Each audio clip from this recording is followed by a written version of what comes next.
아멘. 오늘 말씀은요. 모든 삶과 모든 순간을 최고의 예배로 드리는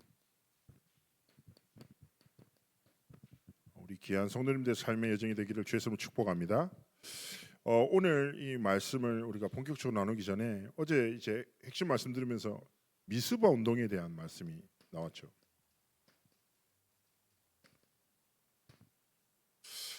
미스바 운동이 무엇입니까? 사무엘이라는 영적 지도자를 통해서 시작된 건데요. 우리의 삶에도 하나님이 원하시는 미스바 운동이 시작돼야 돼요. 이 당시에 이스라엘에게는 끊을 수 없는 올무 같은 문제가 있어요. 무엇입니까? 블레셋이라는 문제예요. 야만족이거든요. 오랜 역사 동안 침략, 약탈 계속 괴롭히는 거예요. 미치겠어. 절대 해결되지 않을 것 같은 올무라. 그래서 이스라엘이 블레셋 민족이라고 하면 이를 갈았단 말이에요. 그리고 도저히 해결되지 않을 문제라고 생각한 거예요. 근데 미스바에 하나님이 사무엘을 통해서 모으시고 뭘 점검하게 하셨냐?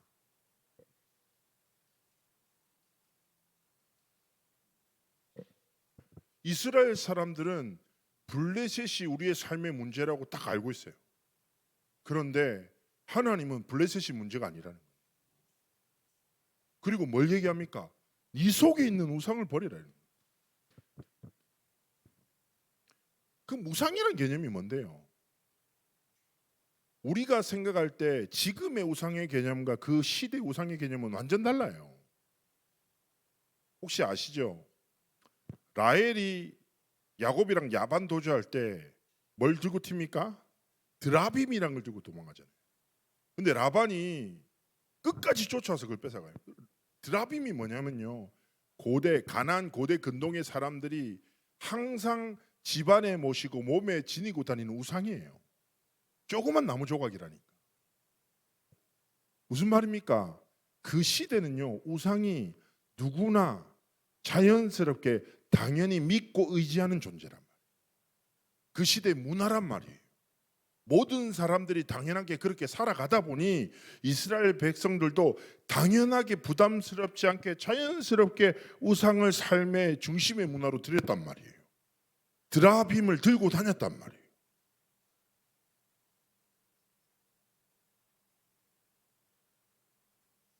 근데 하나님이 사무엘을 통해서 진짜 문제를 얘기하는 거예요. 네가 겪고 있는 문제 말고 네 속에 진짜 믿지 않고 있는 게 있지 않냐 이거예요. 네 삶에 복음을 가로막고 있는 뭔가 세상에 노예되고 묶여 있는 게 있지 않냐 이거예요. 그걸 한 단어로 뭐합니까? 우상이라고. 우상을 내어버리고 뭐라고요? 여호와께 돌아오라. 이 말씀을 들은 백성들이 뭐합니까? 울면서 자기 속에 있던 드라빔, 우상들, 집안에 있던 우상들을 다 불태우잖아요. 그리고 다시 복음을 회복해요. 기가 막힙니다. 성경이 영화 같아요. 요때 블레셋이 엄마 미스바에 이스라엘들이 모여있대. 한 번에 치면 되는 거야. 쳐들어와요. 어떻게 보면 자신의 어떤 노력과 방법으로도 해결할 수 없는 올무 같은 문제를 붙잡고 살았는데 하나님은 그게 문제가 아니라 네 속에 있는 우상 버리라. 여호와께 돌아오라. 그리고 이 전도자의 말씀을 붙잡고 순종해요. 근데 하필 때마침 블레셋이 와. 어떻게 됩니까? 오래가 치더니 자기들끼리 싸우다 죽어요. 그리고 완전히 진멸되고 떠나죠. 그리고 뭐라고 기록됩니까? 사무엘의 사례 성전에 뭐요? 전쟁이 그치고 평안이 임했다라고 말해요. 마찬가지인 거예요. 하나님 앞에서 우리가 스스로 점검해야 돼요. 내 삶의 모든 순간에 나는 무엇을 믿고 붙잡고 살아가냐 이거예요. 하나님도 마찬가지인 거예요. 나도 모르게 내 속에 스며들어 있는 드라빔이 있단 말이에요. 막 지나가는 우상에다가 절하는 거 말고 나도 모르게 복음의 능력을 진짜 믿지 못하게 만드는 내 마음속에 있는 드라빔이 있어요. 이거를 뭐요? 집어 던지고 불태우고 여호와께 돌아오는 참된 시작을 하기 원하시는 것입니다. 자, 로마서의 구성이 어떻게 됐냐? 1장에서 11장까지 복음을 설명해요. 자, 오늘 12장이 시작되잖아요. 12장에서 16장 이 말씀 뭡니까? 이 복음을 붙잡은 자들의 삶의 여정에, 삶의 태도에 대해서 쭉 설명하는 거예요. 자, 그래서 오늘 하나님의 말씀 속에서 우리가 붙잡아야 될 게 무엇입니까? 오늘 12장 전반에 뭐라고 합니까? 이렇게 말하죠. 그러므로 형제들아, 삶에 대해서 이제 지침하는 거예요. 왜 이게 중요하냐? 이 당시에 로마 자체가 어떤 상황입니까? 거대한 제국이죠. 어마어마한 문화적 영향력이 있다 보니 로마의 황제 숭배, 쾌락주의, 세속적 가치관이 이루 말할 수 없어요. 폼페이 가보셨어요? 혹시나 가보셨습니까? 가보면요, 가이드가 설명합니다. 얼마나 그 도시가 타락했던 도시인지. 저한테 가이드가 이렇게 설명했어요. 제가 신대원 때 졸업에 성지순례로 갔었거든요. 이렇게 얘기하더라고요. 이 땅은 멸망받을 수밖에 없을 정도로 심각한 타락했던 시대다. 뭐 이렇게 표현하더라고요. 자, 그런 많은 혼란 속에 살아가는 그리스도인들에게 정체성을 빼앗기지 않도록 딱 주어진 단어가 무엇입니까? 하나님의 우리의 삶을 시작할 때 가장 주변적이에요. 하나님의 자비하심. 이 단어를 딱 써요, 바울이. 이게 무슨 말입니까? 이렇게 살아라.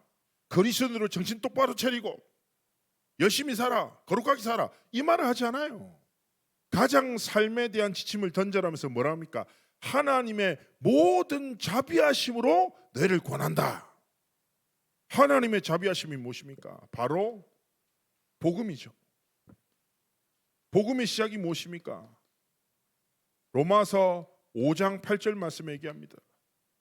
우리가 아직 죄인 되었을 때 그리스도께서 우리를 위하여 죽으심으로 하나님께서 우리에 대한 자기의 사랑을 확정하셨다. 기억하셔야 돼요. 하나님의 자비하심의 시작은 무엇입니까? 하나님의 사랑입니다. 요한복음 3장 16절에 뭐라고 합니까? 하나님이 세상을 이처럼 사랑하사 독생자 예수 그리스도를 보내시고 그로 말미암아 우리에게 영생 생명 주셨다. 우리는 무서워하는 종의 영을 받아 마땅한 자들인데 하나님이 그리스도로 인해 양자의 영을 허락하셔서 하나님을 아빠 아버지라 부를 존재로 우리를 부르신 거예요. 그래서 오늘 바울이 무슨 말합니까? 네 삶을 시작할 때 있어서 복음의 은혜를 잊지 마라. 네가 어떻게 이런 삶을 살게 됐냐? 하나님의 은혜다. 하나님이 은혜로 네 삶에 복음이란 걸 주신 거야. 그래서 삶을 지켜나가는 시작의 여정에서 바울은 전달하는 거예요. 네가 네 힘으로 네 삶을 지킬 수 없어. 네 힘과 노력으로 거룩함에 이르는 삶의 여정을 걸어갈 수 없어. 그래서 너는 하나님의 은혜를 잊지 마. 하나님의 자비하심이 너의 모든 삶의 길을 지킬 거야. 그러니까 결국 얘기한 거예요. 하나님의 은혜와 사랑을 잊지 말고 속지 말고 사단의 거짓말에 세상의 사람들의 말들 때문에 빼앗기지 마라. 그래서 히브리서 2장 1절에 뭐라고 합니까? 들은 것에 유념함으로 흘러 떠내려가지 않도록 주의함이 마땅하다. 유념하다란 말이 무슨 말이에요? 깊이 생각하고 집착하듯이 이 하나님의 말씀과 하나님이 주신 복음의 정체성을 빼앗기지 않겠다 이거예요. 사람이요 막 뭔가 내가 잘못했는데 누가 잘못했다고 1시간 동안 얘기하죠. 그럼 어떻게 됩니까? 정체성이 흔들려요. 마음이 무너진다니까. 그렇지 않아요? 내가 전에 뭘 잘못해서 불안해하는데 나를 부르더니 잘못했다고 정확하게 1시간 반 동안 얘기하더라고요. 저한테. 저는요 그때 나는 계속 이 생각. 나는 아무런 가치가 없는 존재구나. 예? 나는 왜 이거밖에 안 될까? 자존감이 막 무너지는 거죠. 그럴 수 있어요 우리는. 우리가 누구인지, 우리의 삶의 여정이 어떤 가치인지 흔들고 뺏을 만한 많은 상황과 사람을 만날 수 있단 말이에요. 그래서 바울이 얘기하는 거예요. 유념해라. 하나님의 자비하심으로 권한다. 하나님이 주시는 이 완전한 복음의 은혜와 하나님의 사랑을 빼앗기지 마라. 그러면서 뭐예요? 우리 속에 주신 하나님의 복음의 비밀을 우리의 삶에 뭐예요? 비밀로 붙잡아라. 복음의 비밀이 무엇입니까? 바로 138입니다. 사도행전 1장 1절에 예수는 그리스도, 이 복음이 무엇입니까? 이 비밀이 무엇입니까? 우리의 삶의 유일하고 완전한 결론입니다. 그래서 우리는 뭐예요? 단순 무식하게 살아야 돼요. 모든 문제 앞에서 뭐예요? 예수는 그리스도. 모든 문제 해결자. 어떤 한 렘넌트가 저한테 얘기했다니까요. 목사님, 제가 맨날 고백하는데 왜 내 삶의 문제는 그대로입니까? 우리 가정은 왜 그대로입니까? 저한테 질문했어요. 그래서 제가 얘기했어요. 사실은 그게 문제가 아니지. 그렇지. 이 렘넌트가 저한테 했던 얘기예요. 왜 저는 공부를 못할까요? 그리스도가 모든 문제 해결자라면 이 학업 문제도 해결해 주시지 않냐고. 그래서 내가 얘기했어요. 제가 자주 얘기하는 얘기인데 렘넌트들마다 공부 못하는 애들한테 항상 얘기하거든요. 야, 너는 지금 몇 등이냐니까 40명 중에 37등이라는 거야. 하나님이 니한테 주신 위치야. 위치를 잘 지켜나가. 그러면서 이렇게 얘기했어요. 학업이 중요하지만 중요한 능력이 되지만 학업 자체가 인생의 모든 것을 좌우하진 않아. 근데 중요한 건 뭐냐? 학업이 네 삶의 문제가 돼서 오늘을 놓치는 삶을 반복하는 게 진짜 문제야. 네 등수가 네 인생을 평가하는 척도가 되는 것 자체가 문제야. 공부 잘하는 사람 있지, 못하는 사람 있지. 하나님 주신 위치가 있어. 너무 오르려고 몸부림치지 말고 주신 위치에 감사하면서 하나님 주신 삶을 지켜나가야지. 그러면서 제가 얘기했어요. 오직 그리스도로 결론 났다는 게 무슨 말이냐?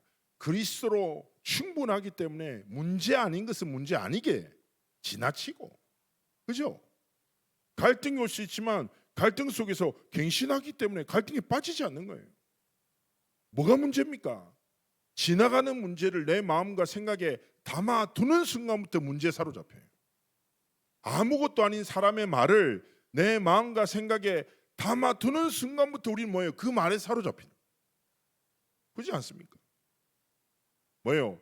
복음의 비밀이 내 삶의 비밀.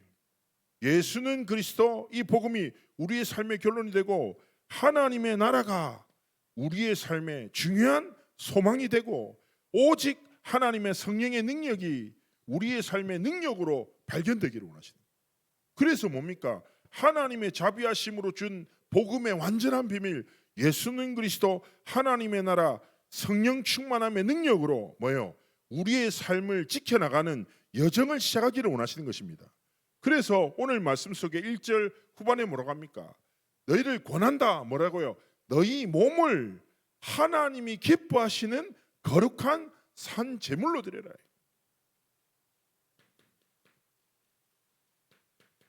그러면서 뭐라고 표현해요? 이것이 너희가 드릴 영적 예배라고 얘기하는 거예요. 자, 이 말씀을 조금만 우리가 기도합시다. 우리의 삶의 시작입니다. 우리는 뭐예요? 매일을 시작하죠. 오늘 말씀만 기억하면 돼요. 삶을 시작함에 있어서 가장 중요한 건 무엇입니까? 우선순위예요. 스티븐 코비라고 세계적인 리더십 강사가 있어요. 이 사람이 성공하는 사람들의 7가지 습관이라는 책을 썼어요. 그 첫 번째가 뭡니까? 소중한 것을 가장 먼저 시작해라는 거예요. 그게 성공하는 사람들의 습관이라는 거예요. 그럼 우리 삶에 가장 소중한 게 무엇입니까? 삶의 시작이 무엇이 돼야 됩니까? 다른 것 아니에요. 늘 말씀드리잖아요. 내 삶의 우선순위가 뭐예요? 내 삶의 주인 되신 성삼위 하나님께 집중하는 거예요. 어떤 집중입니까? 나의 영육을 살리는 집중이에요.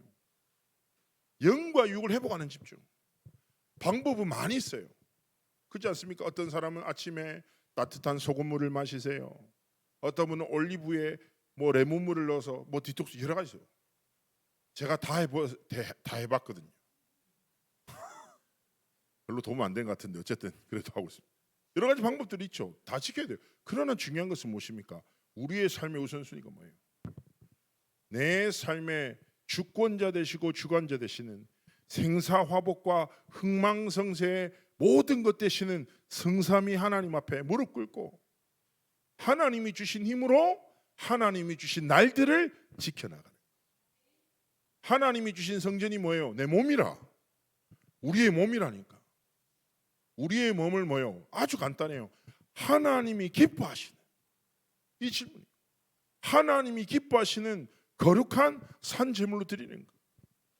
그래서 무엇입니까? 우리의 영과 육을 살리는 집중, 나만의 시스템을 딱 가지고 하나님 앞에서 뭐예요? 날마다 도전하기를 원하시는 거예요. 그러면서 두 번째 무엇입니까? 우리의 삶의 여정입니다.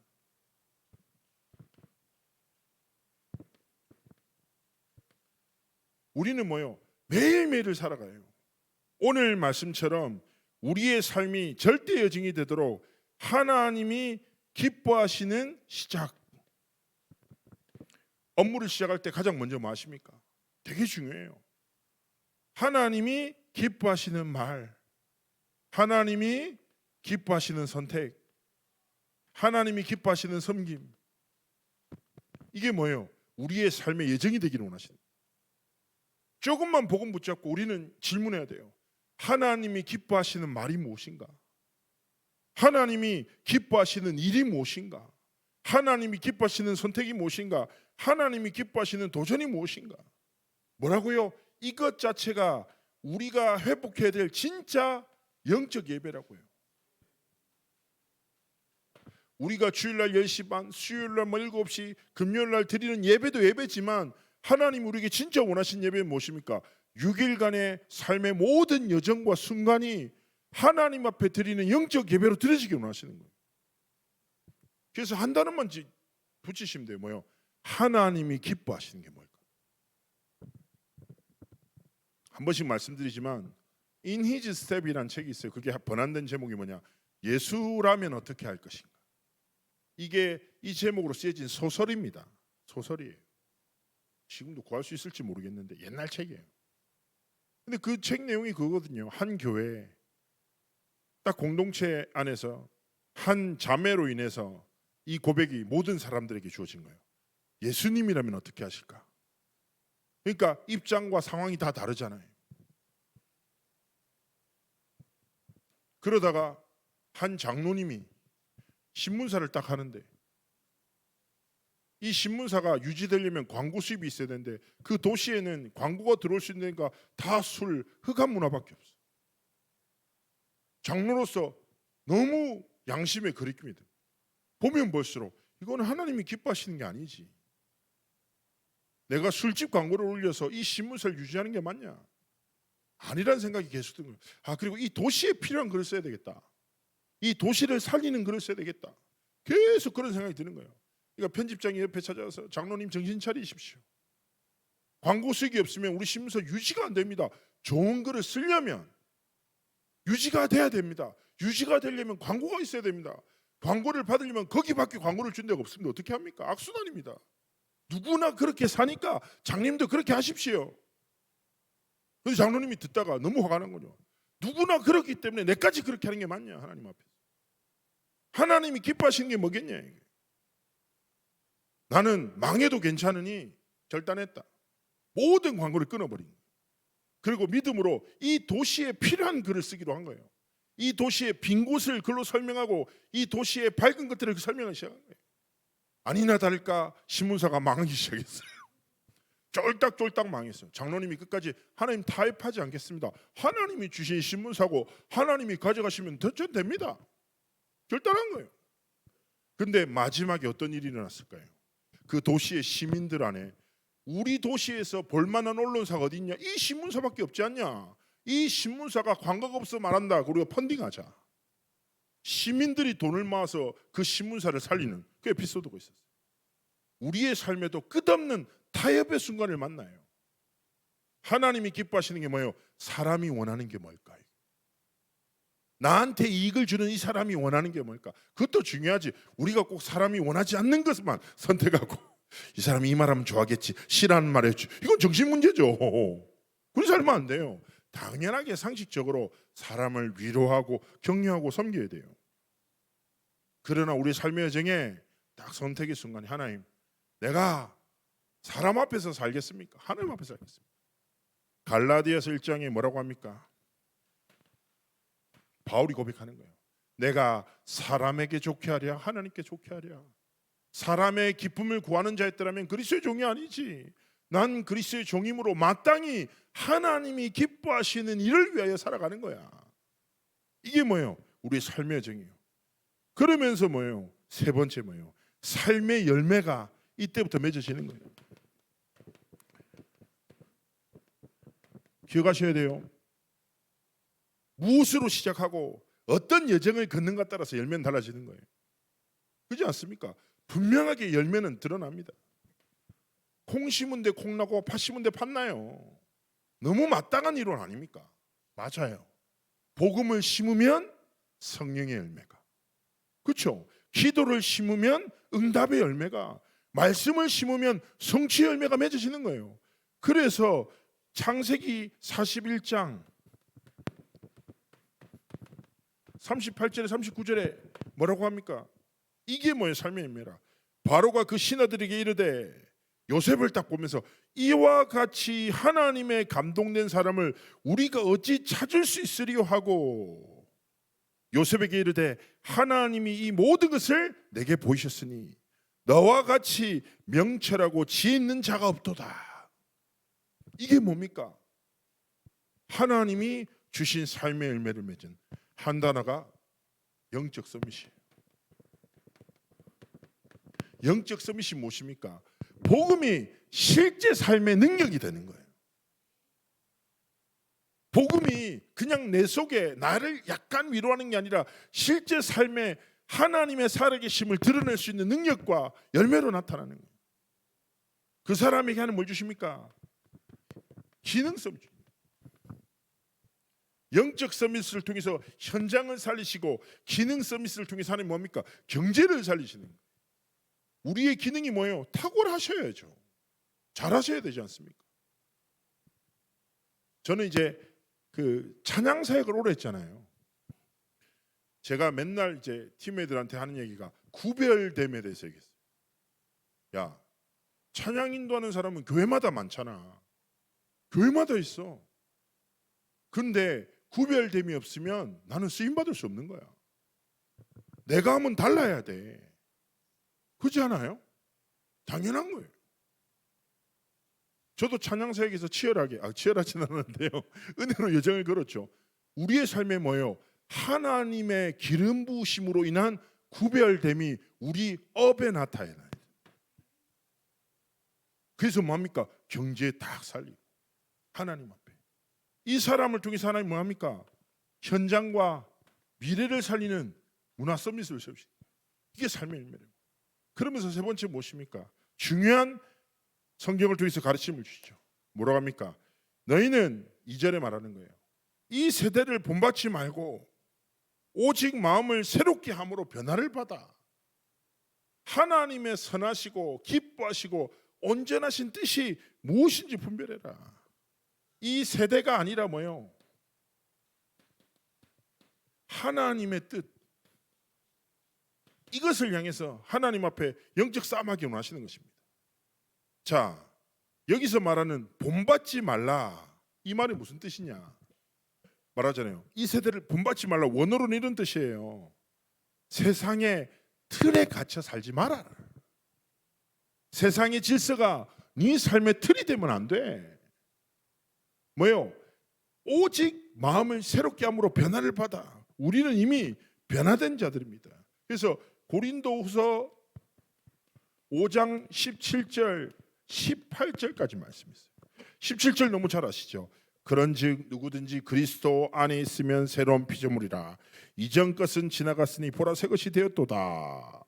자, 18절 말씀이 이렇게 말하는 거예요. 모든 것이 하나님으로서 났으며 그가 그리스도로 말미암아 우리를 자기와 화목하게 하시고 또 우리에게 화목하게 하는 직분을 주셨으니. 우리를 왜 새롭게 하셨다고요? 하나님이 그리스도를 보내서 우리를 하나님과 화목하게 하셨다고. 우리를 이 시대 가운데 화목하게 하는 직분으로. 그래서 우리는 뭡니까? 이 세대를 본받지 말고 이 세대를 화목해야 할 하나님의 직분을 가진 전도자들이, 이 세대를 하나님께로 돌이키게 하고 하나님 앞에 복음을 회복해야 될 자들이니까. 그래서 또 빌립보서 1장 10절과 11절. 10절은 잘 아는 구절이에요. 너희로 지극히 선한 것을 분별하며 또 진실하여 허물 없이 그리스도의 날까지 이루고. 11절에 말씀합니다. 예수 그리스도로 말미암아 의의 열매가 가득하여 하나님의 영광과 찬송이 되기를 원한다. 우리가 무엇입니까?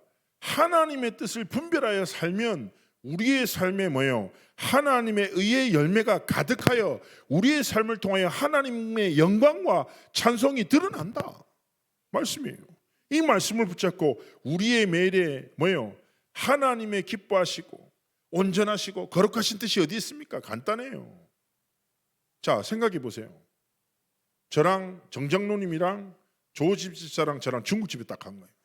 그래서 셋이 딱 장로님이랑 같이 식사하는데 서로 계속 얼굴 보면서 뭘 드시고 싶어 할까? 장로님은 우리 목사님 뭐 드시고 싶어 할까? 얼굴을 보니 짬뽕을 먹고 싶어 하게 생겼구나. 나는 장로님한테 장로님 뭐 드실까? 장로님은 자장면을 드시려나?